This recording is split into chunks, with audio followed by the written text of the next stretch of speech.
Gaelic football on Off the Ball. With AIB, proud sponsors of the GAA Senior Football Championship. Check out #TheToughest for more. Now, welcome along. So, All-Ireland football semi-final weekend. Tailteann Cup final as well, which we'll preview on the show later on in the week. But in the meantime, we're going to focus on the semi-finals. 5:30 on Saturday, Monaghan against Dublin. And then on the Sunday, it is Kerry against Derry. Very happy to say Colm Boyle, 4-time All-Star with Mayo, is with us. Colm, how you doing? I'm great, Joe. How you doing? Great, thanks. And Darran O'Sullivan, once again, All-Ireland winner at Kerry, is here. Hello. Hi Joe, how are things? Yeah, very good. We'll get into the games in just a moment. The Oireachtas has had a busy week. I'm sure you've been watching. I don't know if you watched in a pub yesterday, Colm, or if you just watched at home, but they've had a busy week, and today it was the turn of broadcasting at large in Ireland. And so what caught the eye, I think, are the GAA Go figures for this year, because I suppose people were wondering, well, what kind of numbers are watching. It's probably not an extraordinary picture, you would have to say, but the upside would be that a lot of the games that were shown on GAA Go, is the argument, a lot of the games that were shown on GAA Go would just not have been shown free to air anyway. But the line which some people thought, God, that doesn't sound good, is the majority of games on GAA Go attracted a viewership of just over 1,000 people. So between 1,000 and 1,500 people, which isn't amazing, obviously. But again, they mightn't have been on at all otherwise, so that's fair enough. The average viewing numbers across the 43 games, just over 30,000. And then I suppose it's interesting to look at the top line figures. There were a couple of games over the 100,000 mark. So the top game on GAA Go this summer was Kerry against Tyrone, not surprisingly, and that drew in 120,000 was the figure for Kerry and Tyrone. Now, we tried to just get a sense, because I think it's obvious, and it applies to all sports. If you have free-to-air availability, you're going to get bigger figures. So we tried to try and, in so much as we could, find some of comparable figures in recent years. So Kerry Tyrone on GAA Go, 120,000. You take Donegal Kerry, again, quarter-final stages in 2019. That was free-to-air. That had 437,000. And then if you take the quarter-final of 2022, which was Kerry Mayo, that had 547,000. And the All-Ireland semi-final, again, Kerry Tyrone in 2019, that had 545,000. So look, I guess it proves what we know, Darran, across all sports, by having anything free to air versus behind closed doors subscription model, you're giving up a huge amount of eyeballs, and I suppose the GAA need to figure out if that's worth it. Something like 500,000 versus 120,000 for comparable games. Yeah, because when you hear the figures out loud, you realise, to be honest, what a mistake it was putting certain games on behind the paywall. I do agree with, look, not every game can be shown live, but I just think they got their games wrong. And like everything with the new season, I do think it is going to be trial and error. A lot of the games, I look from a Kerry point of view, we were I think we were on RT once this year, free to air.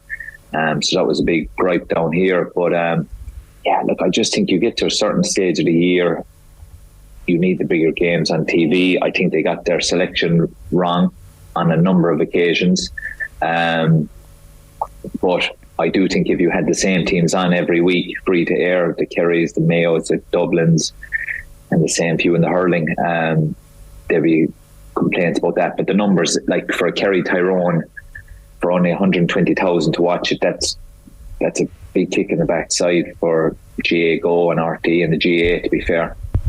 Yeah, and obviously it turned out to be a bit of a dud in the end. Kerry were comfortable, but it could have been almost the game of the season, if the way well, I was going to say you tried to build it up. The way I tried to build it up, it could have been the game of the season. On the Kerry front, don't worry, the Kerry politicians were on the case. I mean, that was question number one. Forget the rest of the country. Like, what happened to Kerry? And so Declan McBennett explained, editor, of course, at RTE, he said, to be fair, so 5 of Kerry's 6 games have been behind the paywall. He said Kerry Tipperary and Kerry Loud just wouldn't have been shown anyway on RTE, so it was GAA Go or nothing. And then the CCCC said Kerry Mayo and Kerry Cork for the Saturday. And generally the way it's worked is GAA Go get Saturday and RTE get the Sunday. And then it seems, he said, they looked without much success for Kerry Tyrone. They tried to get Kerry Tyrone but couldn't get it. So that was the explanation on Kerry. But I suppose Kerry people don't really care about the explanation. They just know what the facts are, and they haven't seen much of Kerry. Colm, your thoughts on it? Would it change how you see GAA Go at all, or is it, fair enough, understandable situation first year? Look, I think you mentioned it there, Joe. First year, this might take a couple of years to get it fully right. I have to say the overall concept of GAA Go, with the fact there was so many games there to watch, I really liked that, and I really enjoyed it. I probably watched more football this year than I have before, and hurling, just because there was so much available to watch. And if you didn't see it at the time, they were there in a library for you to go watch at any stage you want during the year, and I found that brilliant. I think I got a season pass last Christmas for 60 quid. Yeah. So when you add up the amount of games you're getting for that's pretty decent value. And I know it doesn't suit everyone, Joe, and you could talk about that all day with streaming and Wi-Fi and older people. The one thing you mentioned, Kerry Mayo, there was one of the first. This one that really kind of hit me about the GAA Go and the accessibility. It was one of the first real games in the group format. I think probably the first time Mayo were on GAA Go, and I was on the way to Donegal to day 2 of a wedding, and I stopped in Sligo. It was around the time of throw-in, and looked up a couple of places that I thought would be showing it.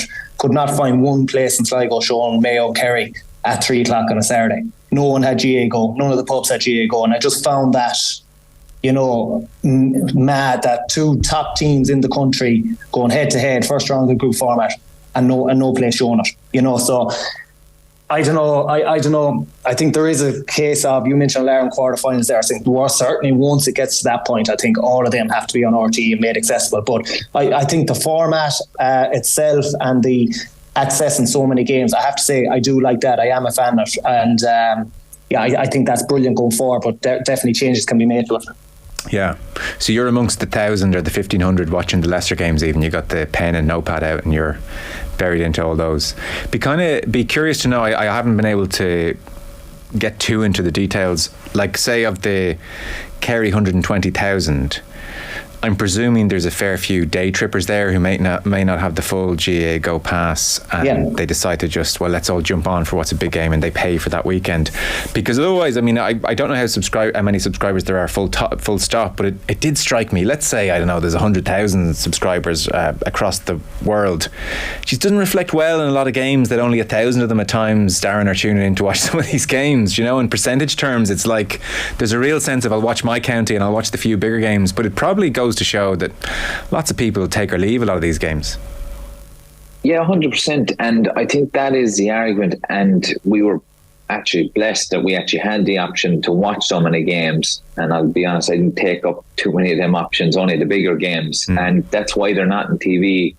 And as Colm said, we're actually lucky to have it at the moment. Yeah, there's tweaking to do. They have to get the selection right. But realistically, a lot of the games, if they were on free to air, I wouldn't have watched them anyway. Yeah. So, the fact that they got 1,000 watching them, they're probably doing all right. Well, that's a great thought.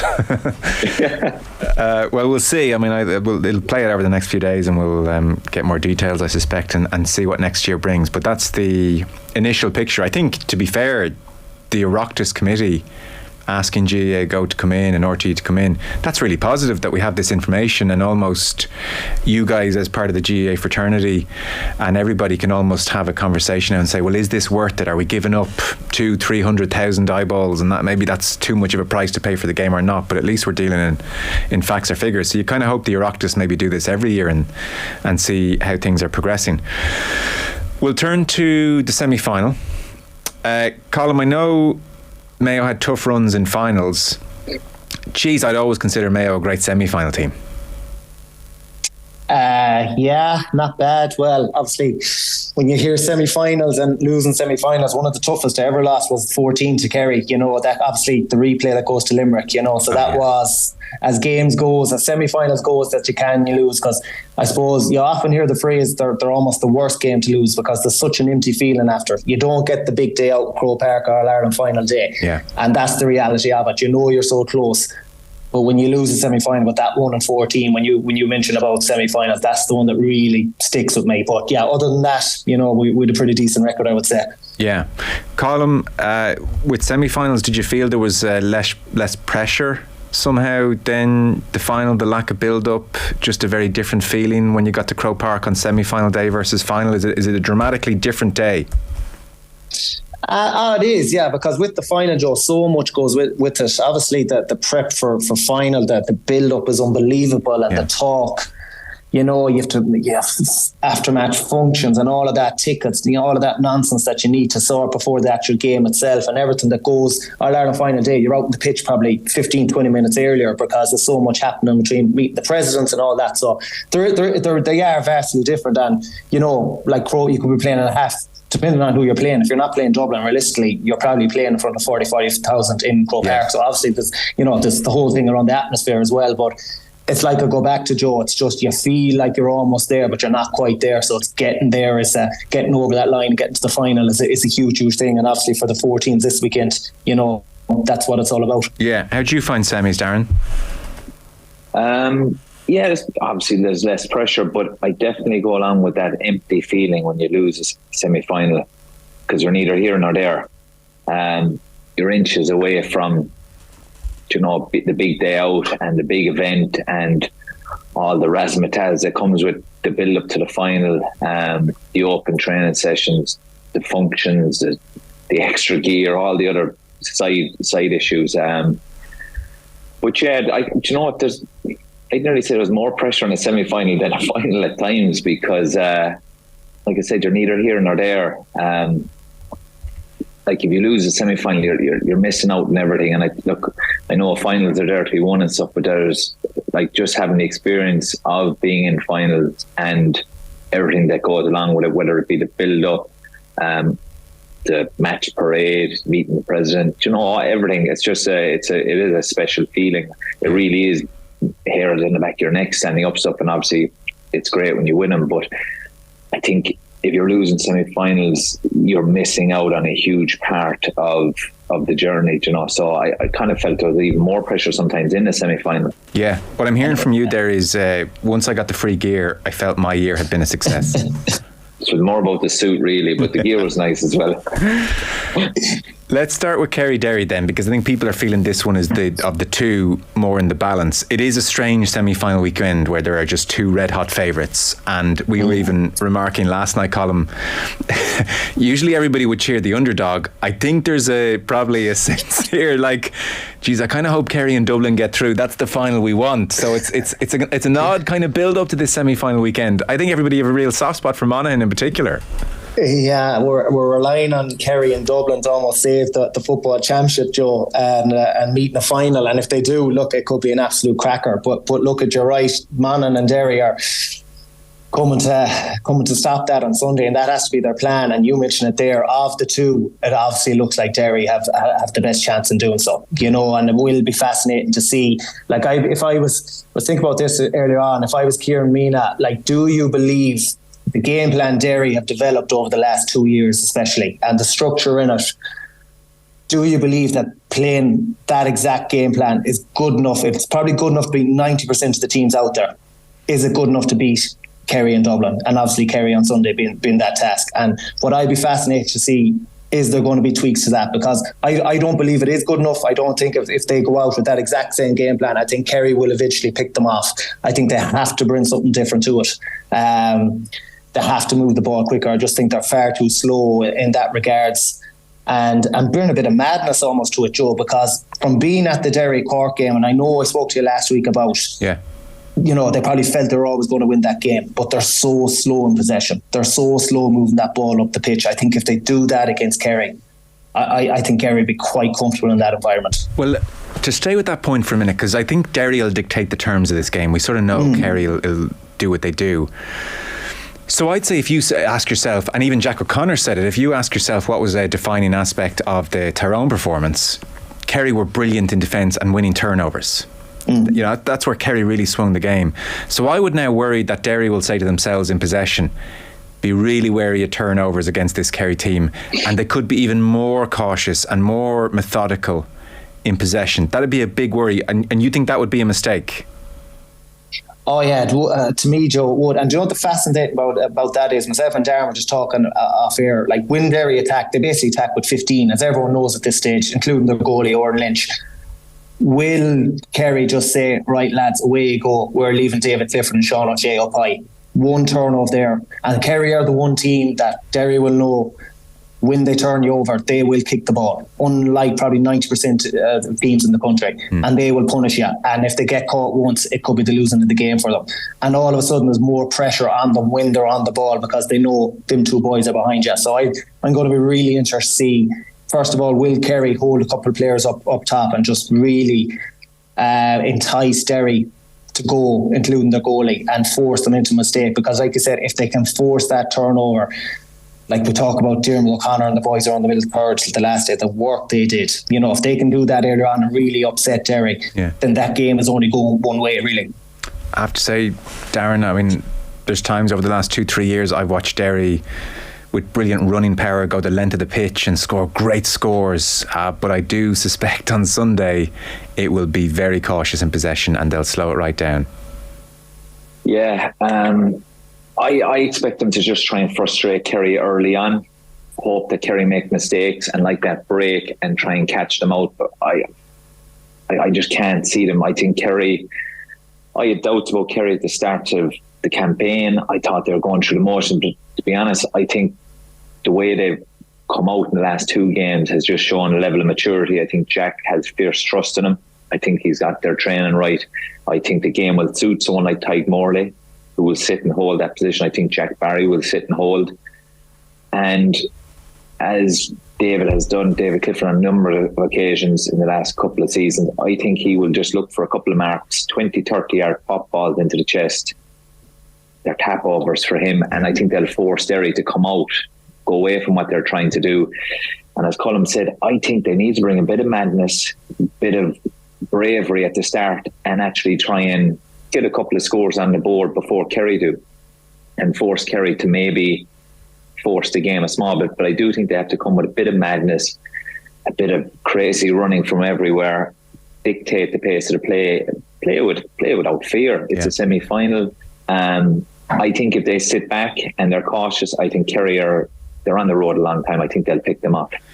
So for you then, like from a Kerry perspective, Darran, you will be quite happy to see Derry numbers back. Shane McGuigan, who has scored 245 in the championship for Derry, he's having a great year, but Shane McGuigan versus Jason Foley, and then Tadhg Morley, very much a free man. He helps out there, he hoovers up, he'll have he'll get on lots of ball, have a great performance. That's Kerry set. Derry just won't score enough. Yeah, that's the way I'd be feeling. I think Kerry have plenty kickers from distance. We're looking at Tom Sullivan won't have the same type of marking job as he's had in the last couple of games. We've seen, I think it was his first score against Tyrone outside the boot on the 45. He stroked it. There was no bothers. It was 45 metres and at an angle. And they have the players too that David has done on numerous occasions this year when things have been slow, come out, kick it from distance. Sean O'Shea can do it. Dermot O'Connor can do it. So I just don't think that will work against Kerry. They have too many kickers that can do it from distance. And to be fair, if Cork had an extra forward or two in the semi-final, they could have been in a bit more bother. Right, okay. Jack O'Connor was talking about the game column. I don't think the GAA's marketing department are going to be putting Jack's quotes up in a bid to sell tickets last minute. So Jack O'Connor was saying, all I'd say is we're not expecting a classic or anything like it, because the way Derry have set up all year, I couldn't see this being an open end-to-end game or anything like that. We're going to have to be very patient. The crowd, the Kerry supporters are going to have to be very patient, because the last thing you want to do is be cavalier with the ball and just be giving it back to Derry, and you might not see it again for a few minutes. And that's, I think, a really honest insight into how Kerry see this, because where Derry can frustrate, as well as stopping you scoring with numbers back, they can also frustrate by just keeping the ball for 4 or 5 minutes. And it does, you do need a discipline against that, especially when you're carrying your ball players and you want to play football. So that sounds like Jack O'Connor there is going to be telling Kerry as well, we'll keep the ball for a few minutes, let's be in no rush to give it back to them. So again, Jack O'Connor, not a classic. Yeah, I was just thinking there, Joe, probably as well. This is not in GAA Go only, because there might be too many subscribers from that selling point of view. But I think he's 100% right. But I think Kerry, look, they will be cautious on the ball, but they will take risks at the same time. They're not going to be as cautious as Derry are. Yeah. You know what I mean? Because Darran will tell you, it's just in their nature. If they see a 30-yard dink ball on and Clifford's running to the edge of the D or to the wing, they'll take that on. But said Derry won't up the other end, Joe. I saw something there late. Like, they only kicked the ball twice into their 45 metre inside to their forward line in the whole game against Cork for nearly 75-80 minutes. Yeah. So Derry won't do it, but I think Kerry, they will. And the longer the game goes on, and the longer Derry might get more stretch, because I think the key, what Kerry will be talking about, is get out in front of this game. Get out in front. If we go 2, 3, 4 up early in this game, of course Derry have to come out again. We turn them over, hit them down on the counter-attack, and they're chasing us for the rest of the game. So I think they'll be very, very comfortable. And I think, yes, why Jack O'Connor is saying they will be conservative, and they absolutely will. The flair is still there for them to try something. And I think once one of them, or a couple of them come off, they get a couple of scores. You can only see the game going one way, really. Yeah, Darren, you Kerry boys see a pass, you can't resist. No, I think, and they're encouraged to do it. There's no point having footballers who spend most of their trainings kicking the ball if come game day you're not going to do it. And if you're good enough, you pull it off. And I think all the players out there on Sunday will feel that they're good enough to pick up 30-yard passes. And look, to be honest, anybody in an All-Ireland semi-final should be good enough to pick out 30-yard passes. They will be more or less free passes as well, because whoever is kicking the ball, they're not going to have a man marking them.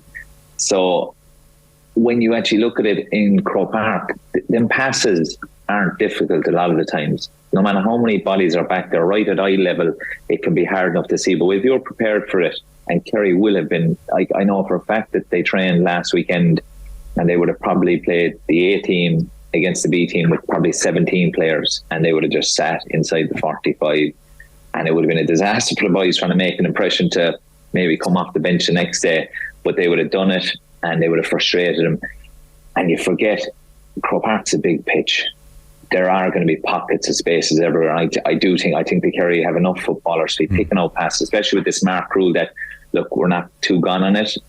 But I do think the likes of David, the likes of Paul Gainey, the likes of Shawnee, they will get passes into their chest. The hand will go up, and it'll be a 35-yard free over the bar. I think Darren, Colm makes a great point there where he says Kerry get out in front of this game, because the difference in psychology between Derry keeping the ball for 5 minutes if Derry get off to a nice start and they're 3 points up, versus Derry keeping the ball for 3, 4, 5 minutes when they're 2 points down. I mean, Kerry will say away you go, but if Derry are off to a nice start and they're keeping the ball, that's when it does start getting a bit for Kerry. It's hard to kind of keep your head straight then. Yeah, and I think that's why they have to start the game with a bit of pace, a bit of madness, because if they can get a point or two up and Kerry are holding the ball and they're trying to look for this pass and it's not coming, and then the crowd get a bit antsy and then they make a mistake, which will happen, the crowd get even more antsy, Derry might chip on another score, Derry hold for 4 or 5 minutes. A lot of it will be dictated by the crowd and the impatience of it, because as Jack said, it's not going to be the most enthralling game. But the fans or the players have to be able to block out the fans, because the ball has been chipping away left and right for 30 seconds. You hear the groans, and all of a sudden you try and pick out a pass that probably isn't on. So look, it's important for Derry, I think, to get a good start. But I think if Kerry get it, it'll just be very comfortable for them.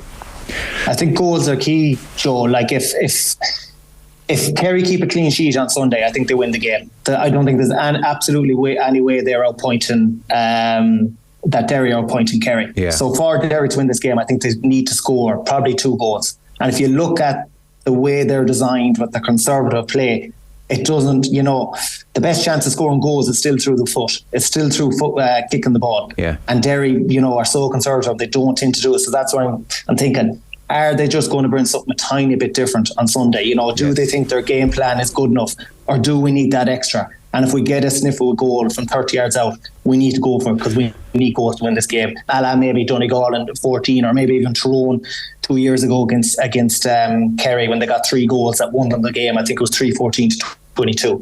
That's the only way I can see Derry winning this game. And Colm, you were at Derry Cork and found it a tough watch, and I think lots of people did. Was your sense that actually there were pockets and openings there for good kick passes from Derry's point of view, and either because they're told you do not kick that bloody ball unless it's 100%, or maybe it's just more of a vague, I want to keep my stats up, so I'm going to personally make the decision not to kick, whichever it is. But you felt the kicks were on and they were just passing up the opportunity, did you? I'll be honest, Joe, the kicks weren't on because it's amazing when you actually watch the players off the ball ahead of the plate. There's no one actually looking for it because they know they're not kicking it. They're basically jogging around filling space, but there's no one actually showing hard for the ball, saying, kick me the ball here, I'm on. You know what I mean? And the player on the ball, when he receives the ball, his first instinct is to take a soul or two and then hand pass the ball back rather than receive the ball, head up, is there something on inside? You know what I mean? So, yeah, I do. Then like the odds on by Sunday afternoon, the fellas inside having good choreographed, well-practiced movement, and the lads out the field feeling comfortable in the biggest match of the season to be kicking the ball in. The odds on both those things to suddenly be unveiled, that feels slim to me, I have to say. Yeah, and that's probably the reality of it. Can they make that adjustment to their game? Do they have the players, to do that as well, that are comfortable kicking the ball in? Is McGuigan really a ball winner, or is he a fella that just comes on the loop more so and gets the ball handed to him and gets his scores from that? But I do think, Joe, if that is going to be the case, like I said, they do need that something different, I think, on Sunday. All right. So what are you both saying to me? Not a good game and Kerry to win? Yeah, I think so. Wouldn't be like us to be confident down here, but I just, look, of all the games, I think Derry have more potential than Monaghan to cause an upset, but I just think this Kerry team is more or less the same team the last couple of years. I think they're on the road a long time. I think Jack was on the road a long time. I think they know that they can just keep eking it out and just picking them off at little pockets of space and keep tipping the scores over. The other thing is Derry have conceded goals. I think if they concede a goal the next day, it's curtains. And that's going to be a big ask of them. Kerry are score, I think it's 8 goals in the last 3 games, none conceded. So like Kerry have sorted out their defence as well. So I can't see Derry scoring enough. Yeah, Colm, that's your sense as well. Unless Derry brings something we haven't seen from them yet. Well, they're going to have to play the game of their lives, Joe, and this is the reality. Maybe this is it for this team. Maybe this is the game they've been waiting for the last 2 years, to unleash a sensational performance that we didn't think they had. But if you look back at the last 3 games in Croke Park, Joe, they haven't played particularly well, if you're including the league final this year against Dublin. I think they've scored averaging 10 scores a game in Croke Park. Yeah. That's not going to win the Anthem on Sunday. No. So all form tells you that this is going to be a Kerry win. No, fair enough. We'll take a very short break. Gaelic Football and Off the Ball is in partnership with AIB, proud sponsors of the Senior Football Championship. You can check out #TheToughest for more from Darran and Colm. Just 1 second. Gaelic Football on Off the Ball with AIB, proud sponsors of the GAA Senior Football Championship. Check out #TheToughest for more.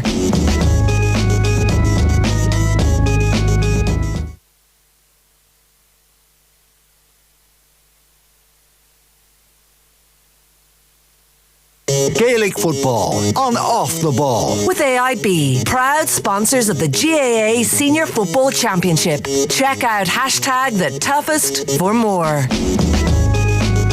You're very welcome back. Darran O'Sullivan and Colm Boyle still with us. So we've talked Kerry Derry. Let's turn our attention to the game on Saturday, 5:30. Should be a great atmosphere for Dublin against Monaghan.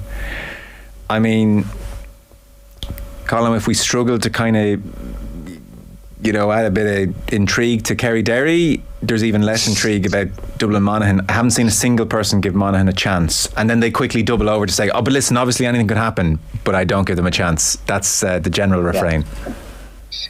Yeah, unfortunately, Joe, and I've been trying to think all week, is there a case you can make for Monaghan? And the more you think about it, it's just almost impossible. If they pull this off on Sunday, Joe, it would be one of the most sensational wins probably in GAA history. Yeah. I think that's what we're looking for, and I don't mean that in any disrespect to Monaghan, because everyone knows what type of group they are. They're an absolute brilliant group, but I think they have a ceiling and they have limitations, and I don't think that ceiling takes them to a performance that's capable of beating Dublin in Croke Park in an All-Ireland semi-final. Like if it was 7 or 8 years ago, you might say, well, you might catch Dublin on the hop. Maybe Dublin would be down at 70%. Maybe like they were against Donegal in 14. But I think this group is just so experienced. There's absolutely no way they'll take Monaghan lightly. And you just look at the squad Dublin have and what they've to come off the bench. And I know obviously Monaghan will probably have McManus, but will the game be over by the time McManus comes on? I think that's the big fear if you're a Monaghan supporter, that the game could be done by that stage. You just think Dublin have far, far too much show, and you almost feel like everything is absolutely aligned in its place. Everything we've discussed all year about injuries, Cluxton coming back, their bench, Mannion, McCaffrey, it's just all falling into place at the perfect time for them. And it's very, very difficult to make a case for Monaghan. Yeah, it is.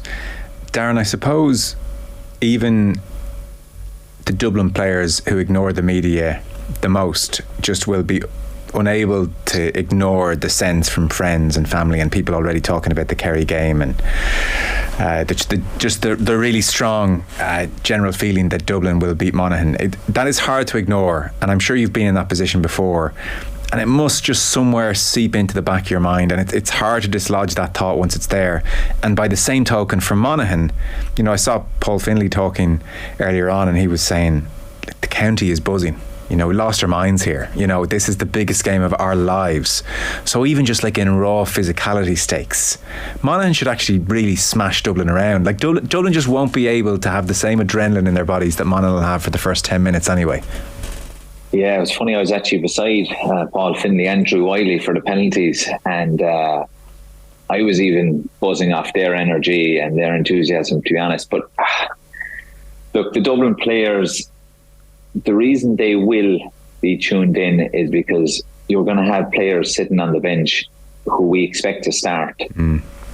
And that is going to keep the whole thing tipping over. I'd be shocked to see Kilkenny start this weekend just because of the reaction they got in the quarterfinal. I think it'll be a case of prove yourself now again. Like, it's funny you're saying, Kieran Kilkenny, prove yourself. Dean Rock, prove yourself.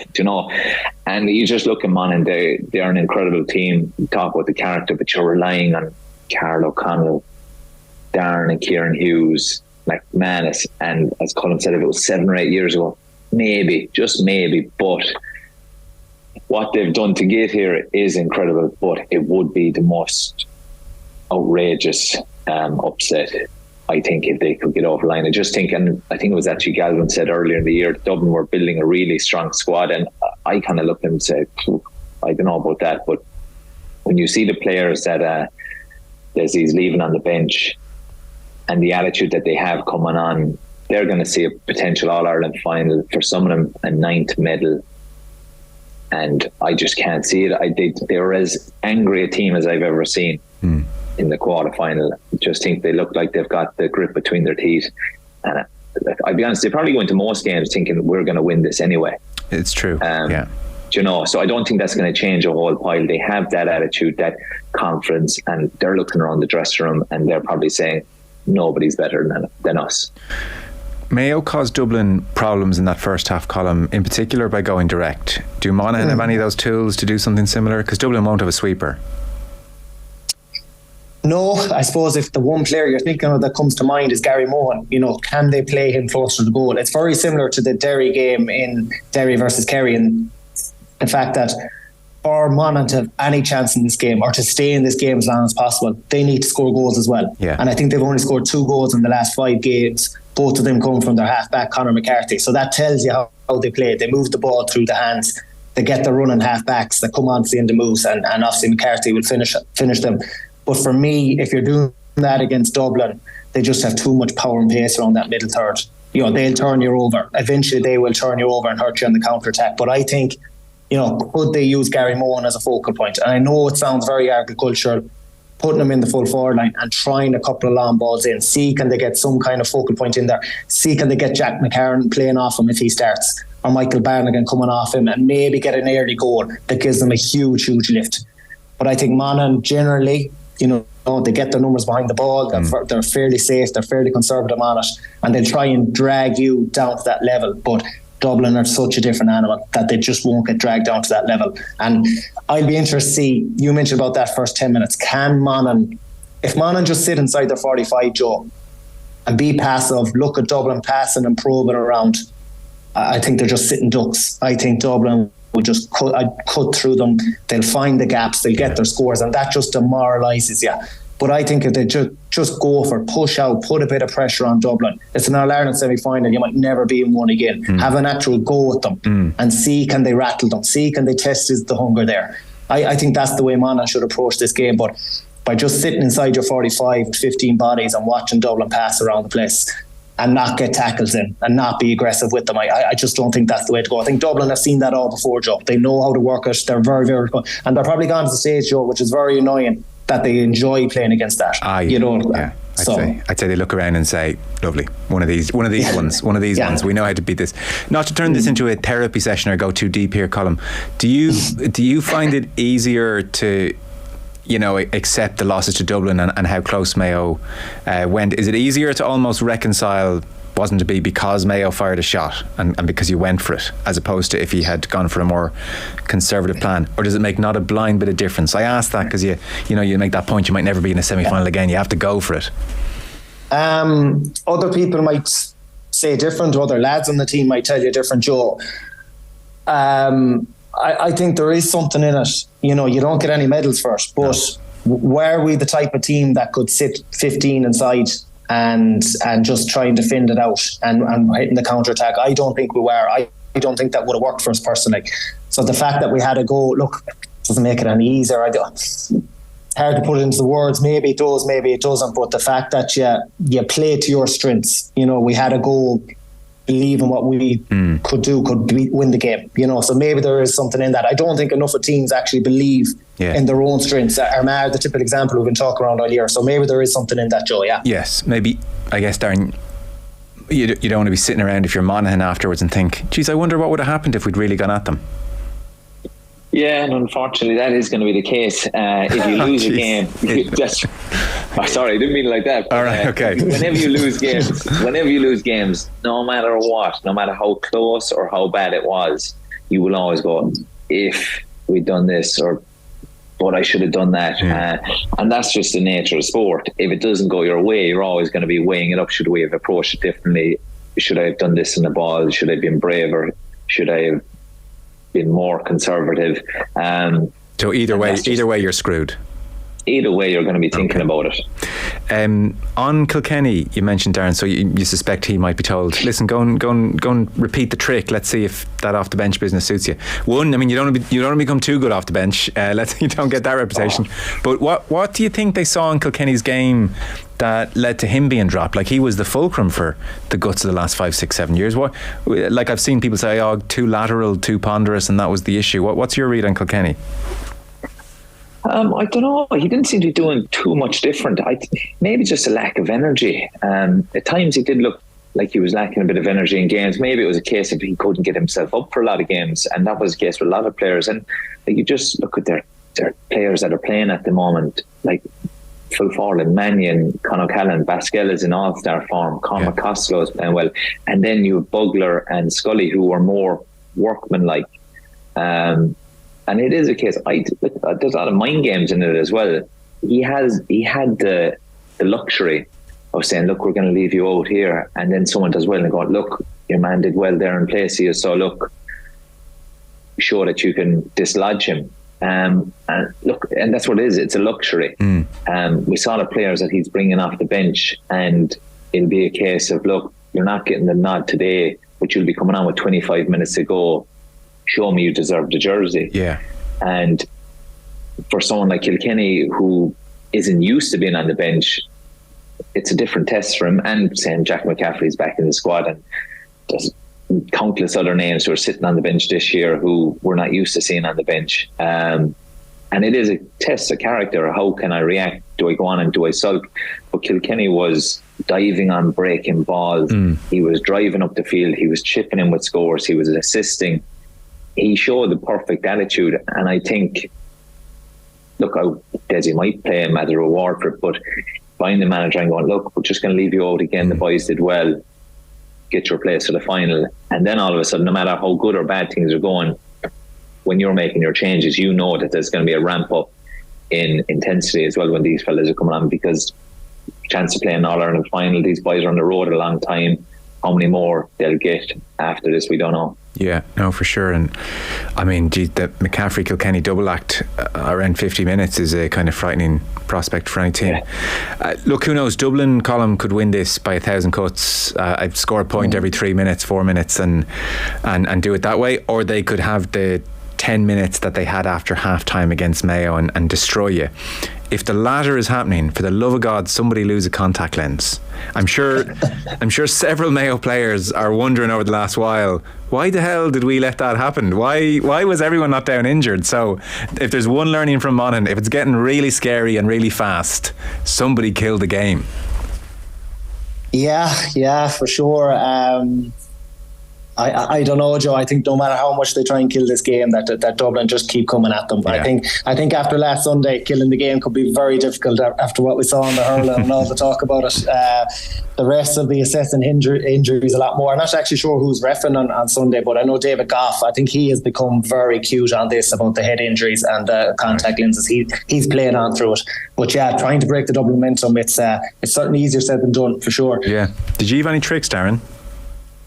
Mine normally wasn't a trick. My hamstrings were normally gone, so yeah, fair enough. But I get away with it in club games because the refs always think the hamstrings are gone. So if I go down, normally I'm only gasping for air, but I'd be there going, geez, the hamstring's tight. And they're like, all right, get the water into you, you'll be grand. Yeah, take the sting out of it. Okay, well look, there's no point flogging a dead horse here. You just think Monaghan have a ceiling, Dublin have a ceiling, and Dublin are too professional in the best sense of the word to let their standards slip here. So Dublin to win this fairly routinely, as much as we don't want that to be a semi-final. That the general gist here, fellas? Yeah, look at Joe, I'd love if we were wrong. I really would. I'd love if Monaghan were right, and I'd probably, Dublin have won so much, I'd like Monaghan to win the game. You know what I mean? There's nothing worse I could think, Joe, of Conor McManus coming in at 20-25 minutes to go and Monaghan down by 7, 8, 9 points, and the game was dead. Yeah. I think something similar happened to us in 2019. That game where they just blitzed us in 15 minutes, and Andy Moran comes on in his last game for Mayo with 20 minutes to go, and I remember talking about it after. He said it was the strangest feeling coming in because the game was absolutely dead, the crowd were dead, and this is it for you. I'd hate to see that happen to Conor McManus on Sunday. On Saturday. I'd love Monaghan to really be in this and really give it a right go, but we talked about that ceiling. I just don't think it takes them there. Like, you have to remember, Joe, they lost to Donegal 3 weeks ago, and we know what kind of level Donegal are at, so I think that kind of shows you where they're at probably long term, but they will fight for it for sure, but I just don't think they have the quality. Okay. Just to mention before we go, and I've deliberately left this to last because I don't want this to be like media sensationalism, big scaremongering stories, but it just is notable that after, I don't know, since they redid the Hill and in about 2004, so like in the last 20 years, I don't think I've really seen trouble on the Hill, and now it's twice in 2 weeks, a bit like buses, so Monaghan Armagh, most people have seen the video footage. There were 7 arrested and 15 fans ejected, and then in the Kilkenny-Clare game Sunday, 2 people arrested, 1 person had to receive medical treatment on site. Like, it's so rare in the GAA, it's not a problem in the GAA, but suddenly 2 at once on the Hill, rightly or wrongly, Darran, the Hill now gets dragged into the conversation as potentially a contributing factor in doing it to have seats and all that kind of stuff, and I think we'd all hate that to happen. There's such affection for the Hill. There's no question as such beyond, geez, everybody, like, chill out here. What are we doing? This is not what these matches are all about, and never have been. Like, we just don't want that creeping in. Yeah, look, it's definitely not what Croke Park and the Hill is about. There's a number of years now since I was up there, but it was always crack and banter and slagging each other off. But I think it's more of a society thing just creeping in with the GAA. You're going to have bad eggs everywhere you go. And it's just like a lot of them seem to be younger generation, the videos I've seen anyway. And I just don't think there's a bit of a lack of fear for authority maybe or something, but it's not what you want to see. You want to go to a game, ideally you'd want to see your team win, but you want to see good sport. And the great thing about the GAA, normally you're leaving with opposition supporters and you're talking about the game and there's a bit of crack with it, but yeah, it's ugly. My worry is the videos I saw, they were all young, And look, I don't think anyone wants to see Hill 16 change from what it is, because like it's just a magic place when Croke Park is full and the atmosphere is gone. But yeah, it's not good to see. I just think it's a society thing, really. Yeah. I think we've seen more and more of it around the place outside of sports, and it crept in, unfortunately, to Hill 16 over the last couple of weekends. Yeah, it's like a certain irony that for the last 20 years seating has been so mandatory in football stadiums across Europe, and now as football stadiums across Europe start to introduce seating, that this is starting to happen on the Hill. Colm, again, I don't want to say this is a trend. It's 2 incidents in 2 weeks across the last 20 years, but unfortunately they're in the last 2 weeks. So to echo Darren's point, really ugly, we don't want to see it, and you just kind of hope it's a weird kind of coincidence of sorts. Yeah, look, I think Darran has a good point there. I think the whole society thing, you're seeing now stuff going on the streets that you've probably never seen before, with camera phones recording it all. Society, these teenagers probably heading up in big gangs on the train, probably alcohol, maybe other substances as well, mixing that all in together, and away you go and getting into these kind of scenarios. And look, at hopefully they're kind of, obviously there's 2 incidents there, hopefully they're isolated, and hopefully people have the cop on, in future, that they know this stuff is recorded. You're getting away with nothing these days, so hopefully, this kind of all dies down and we don't see anything like that again. And it's funny, all the games, you remember, like big games in Dublin, playing Mayo or Kerry or anything like this, never see anything like this, or never see any recordings. So to see it in kind of games, where there's maybe less people at them, and it's very, very strange. It's disappointing, but hopefully it's something that's just a phase and a passing, but you'd be assuming people have a bit more cop on and know that everything now is recorded. Yeah, I know, that's the wild thing, isn't it? If you're in an incident like that, you are being recorded. Your workplace may very well see this if you're old enough to be working. You're a guard, are you? Yeah, I am, yeah. So anecdotally, when we all have that instinct of like, oh geez, this wasn't happening 10 years ago, I mean, that's a real sign you're aging when you're saying sentences like that. But would that be your anecdotal, not an official spokesperson for Gardaí Síochána? Is that your general sense or feeling out there, Colm? Yeah, I think so, John. I mentioned there about the alcohol, and I think the big factor is that substances are being mixed with that as well, and people are doing this going to GAA games. I think we're nearly gone down the soccer route of people, drugs and alcohol fueled going to games, and I think there probably is a minority in that when they go to maybe Croke Park for the day, this is what they're doing, and it's probably leading to these kind of scenarios. Because let's be honest, Joe, that's not happening without that stuff. If people are in the right frame of mind, they're not carrying on like that. Yeah, I mean, you would certainly think so. And we are, I'll hasten that we are talking generally. We're not talking about any of the specific people in those videos, just to make that point. But I do take your experience, Colm, more generally. There is, to wrap it up on what is kind of not the exciting semi-final weekend in some ways that we wanted, somebody has sent a message in saying, if it's not a Dublin Kerry final, they may as well put it in GAA Go. No. So we'll see how we go. We'll talk next week. Darran, thank you very much. Thanks, Joe. Colm, thank you very much. Cheers. Thanks, man, Joe. Colm Boyle, Darran O'Sullivan with us, looking ahead to All-Ireland semi-final weekend. Who knows, we could be in for one of the great shocks, one of the most memorable semi-final weekends, and if not, it'll be a hell of a final. Our Gaelic football coverage and Off the Ball is in partnership with AIB, proud sponsors of the Senior Football Championship. You can check out #TheToughest for more. Gaelic football on Off the Ball with AIB, proud sponsors of the GAA Senior Football Championship. Check out #TheToughest for more.